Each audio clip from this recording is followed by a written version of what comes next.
안녕하세요. 저는 한국의 그림책 작가 백희나라고 합니다.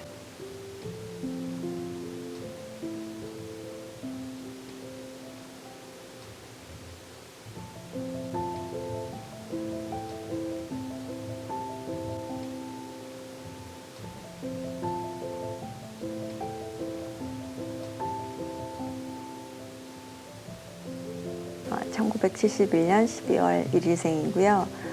남편과 세 아이, 딸, 아들, 그리고 강아지 한 마리와 함께 서울에서 살고 있습니다.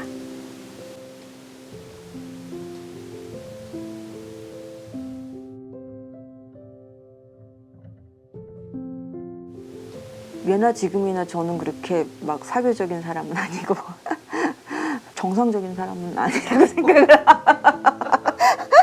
그러니까 뭐 이렇게 그러니까 뭐 의뢰하는 행동들 그런 패턴에 익숙하진 않은 것 같아요. 그래서 오해도 많이 받고, 근데 그게 뭐랄까 나쁘게 말하면 그렇게 얘기할 수 있고 좋게 말하면 어떻게 패턴화돼 있지는 않은 것 같아요. 그러니까 모두가 생각하는 대로 생각하지 않고, 그게 어떻게 나쁘게 말하면 비정상적이지만 좋게 얘기하면 정답을 항상 이렇게 고루한 생각에서는 벗어나 있을 수 있다. 나만의 어떤 통찰을 가질 수 있는 거는 굉장히 중요한 요소인 것 같아요. 작가로서 그거는 그게 저 감사하는 부분인데, 그 저만의 통찰을 가지고 있다는 게 제가 그렇게 저만의 어떤 이야기를 만들 수 있는 그런 강점인 것 같아요. 이 세상에 더 이상의 새로운 이야기는 없잖아요.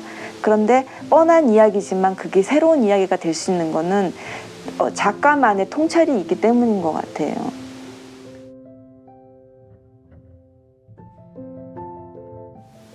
예나 지금이나 혼자 놀고 혼자 작업하고, 주로 혼자 놀았고 아니면 언니들하고 놀았던 것 같아요. 그러니까 이야기가 통하는 사람들, 지금도 그런 것 같아요. 뭐 사교적이진 않지만 사람을 싫어하진 않거든요. 근데 그게 달리 말하면 좀 사람을 굉장히 많이 가리는 것 같아요. 저랑 맞는 사람, 이야기가 통하는 사람을 항상 어울리는 걸 좋아하죠. 누구나 그렇죠. 근데 그는 하루 종일 그림을 그렸다 그러더라고요. 엄마 말씀도 뭐 이렇게 큰 달력 하나 주면 정말 하루 종일 거기 꽉 채우게 그림을 그리고 놀았다고 그러시더라고요.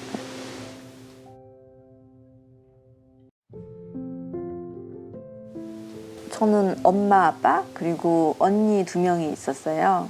그래서 좀 구름빵 같은 가족 환경이었고, 굉장히 자상하신 부모님이었고, 아빠는 그 클래식 기타 치는 거 좋아하시고 음악 굉장히 좋아하셨고, 집안 분위기가 예술을 굉장히 좋아하는 분위기였고, 농담하는 거 좋아했고, 굉장히 막 잘 웃고 화목한 가정이었어요.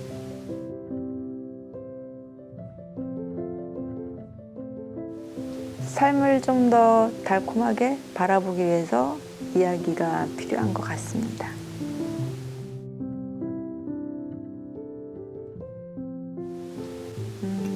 저도 제가 이야기를 만들 수 있을 거라고는 생각도 못 했었는데, 그냥 어렸을 때부터 항상 뭐 공상에 빠져 있었던 것 같아요. 항상 딴 생각을 좀 많이 하는 편이었었고, 그리고 주로 혼자 노는 걸 좋아했고, 혼자 하루 종일 그림을 그린다던가 인형놀이를 하면서 항상 그 이야기를 만들었던 것 같아요. 이야기를 계속 만들어 나가면서 인형놀이를 하고 그림을 그리면서 그렇게 주구장창 놀았던 게 이야기를 만드는 그런 원천이 되지 않았나, 이런 생각이 들더라고요.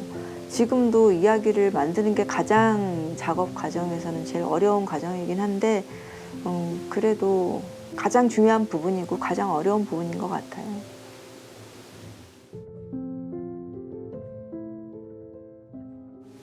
사실 일반적으로 막 영감이 와가지고 하는 경우는 극히 드물고요. 일처럼 시작을 해요. 딱 앉아가지고 주로 카페 같은 데 가서, 조금은 시끄러운 데 가서 막 하죠. 아까도 얘기했지만 이야기 만드는 건 너무 어렵고, 혹시라도 잘 못할까 봐 너무너무 두려워요.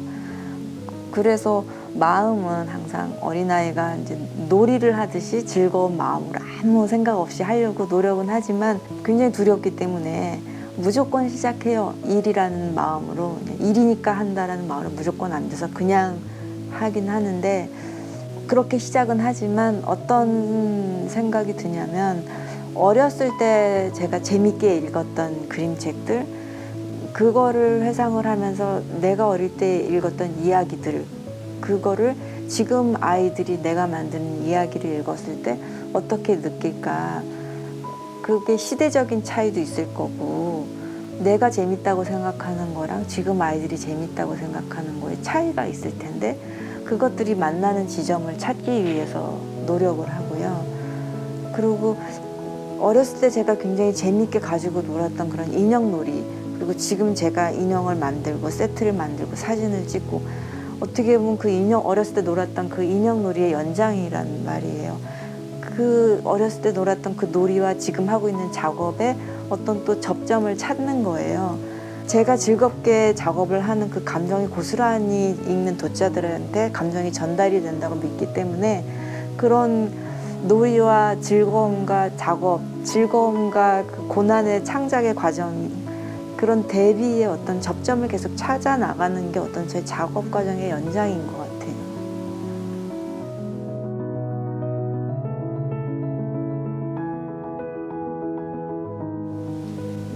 먼저 저는 이야기부터 생각을 하는 편이에요. 어떤 뭐 이미지가 떠오를 때는 있어요. 약간 어떤 분위기의 책을 만들고 싶다. 뭐 재밌는 걸 만들고 싶다. 아니면 뭐 무서운 얘기를 좀 하고 싶다. 근데 주로는 좀 저는 판타지가 있는 얘기를 좋아하는 편이고 그럴 때는 있죠. 입체로 하고 싶다. 막연히 그럴 때도 있기도 한데 주로 이야기를 먼저 만들고 그러면서 좀 이미지를 좀 같이 만들면서 좀 이렇게 겹쳐서 만들어가는 편이에요.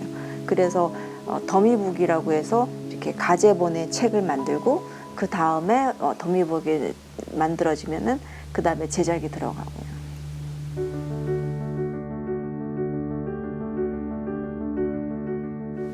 사실은 만족스럽지 않은 책을 낼 수는 없어요. 대부분 출판을 하게 되는 책은 사실은 되게 제가 만족스러워하면서 내는 편인데 정말 제가 좋다고 느끼는 경우는 독자들 반응도 좋은 것 같아요.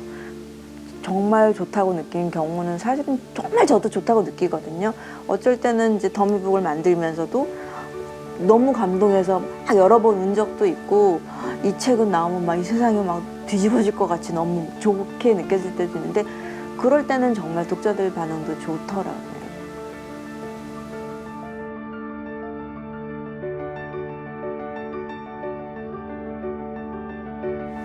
저는 책을 만들 때 저의 개인적인 예술 작품을 만든다는 생각은 한 번도 해본 적이 없는 것 같아요. 저는 오히려 독자를 굉장히 의식하는 편인 것 같아요. 그래서 이 장면에서 독자가 어떻게 느낄지 정말 웃겨야 될 때 정말 독자가 웃을 수 있을지 무서울 때 정말 무서움을 느낄지 책을 표지를 봤을 때 어떻게 느낄지 점점점 책에 빠져들어가는 페이스가 맞을지 굉장히 의식을 하면서 뭐 정말 원하는 대로 말하자면은 독자의 마음을 쥐락펴락하고 싶은 거예요. 정말 의식을 많이 하는 편이에요.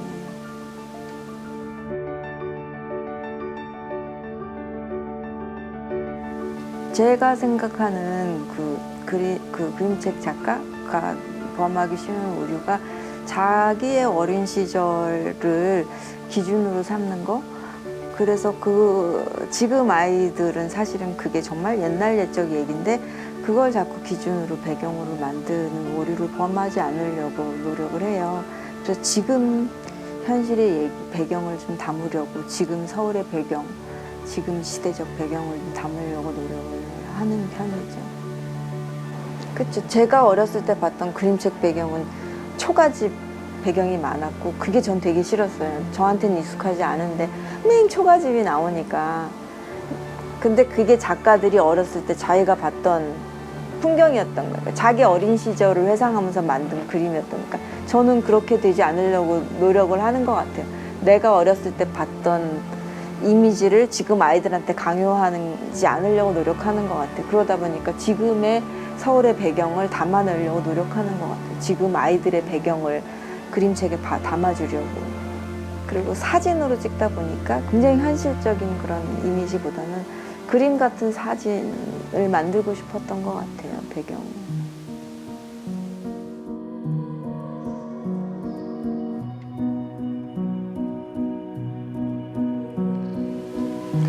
저는 개를 정말 좋아하는데 개는 정말 하늘이 주신 천사 같아요. 지상의 천사. 좀 최근에 힘든 일이 제가 좀 많이 있었는데 개를 보면서 정말, 그리고 그 개에 관한 책을 만들면서 많이 의지도 됐고 마음의 중심을 잡는데 또 개한테 많이 배운 것 같아요. 그러니까 운명을 받아들이는 그런 겸허한 자세라던가 가족을 절대 배신하지 않고 사랑하는 그런 마음,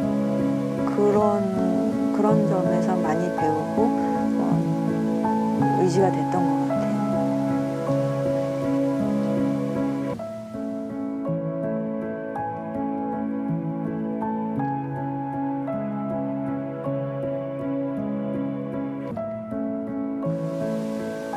이 상은 정말 받고 싶었던 상이었지만 사실은 기대하고 있지는 않았던 상이었고 설마 받을 거라고 생각도 못했지만 사실 제가 데뷔작이었던 구름빵 저작권을 가지고 있지 않아서 재판을 하고 있었고 1심, 2심 다 패소한 상황이었거든요. 그래서 굉장히 좌절하고 있었던 상황이었고 그럼에도 불구하고 작업을 계속 하고 있었는데 사실은 건강도 너무 안 좋았고 심리적으로도 너무 이제 절망적이었기 때문에 작업이 안 됐어요.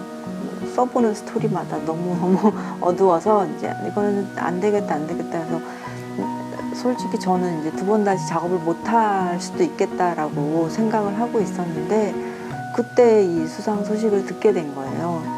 그 수상 소식을 들었을 때 들은 생각이 정말 이 세상에 신이 있구나라는 생각이 들었거든요. 이 상이 저한테 주는 의미는 신이라는 의미랄까요? 다시 살아났다라는 의미예요. 말 그대로 작가로서 그리고 사람으로서 소생의 의미였던 것 같아요.